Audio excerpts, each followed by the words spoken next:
Terima kasih Anda masih bersama kami. Pemirsa, RSUD Kabupaten Buleleng kini kembali melayani pasien terkonfirmasi positif COVID-19.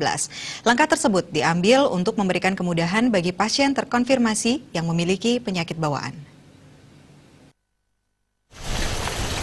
Hal tersebut disampaikan langsung oleh Sekda Buleleng Gede Suyase. Menurutnya dengan difungsikannya kembali RSUD Buleleng untuk menangani pasien terkonfirmasi positif COVID-19, kini ada 2 rumah sakit menangani pasien serupa, yakni RS Pratama di Desa Grimas dan RSUD Buleleng. Langkah ini diambil lantaran selama ini ada beberapa kasus pasien terkonfirmasi positif COVID-19 yang memiliki penyakit penyerta, kurang mendapat tindakan saat ditangani di RS Pratama Girimas. Hal tersebut dikarenakan RS Pratama Girimas hanya diperuntukkan khusus untuk penanganan COVID-19. Oleh karena itu nanti kasus terkonfirmasi positif COVID-19 dengan penyakit penyerta atau gejala berat akan ditangani di RSUD Buleleng. Sementara pasien dengan gejala ringan maupun suspek akan ditangani di RSP Grimas Sawan.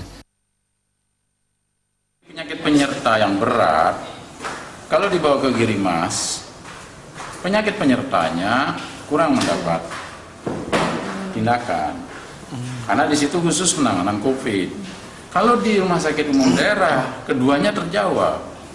Penyakit penyertanya dia bisa di treatment, COVID-nya juga bisa dijawab. Sehingga nanti ke depan sesuai dengan arahan Pak Bupati, kita setuju bahwa RSUD difungsikan kembali untuk menangani itu pasien-pasien COVID sekiranya ini membutuhkan.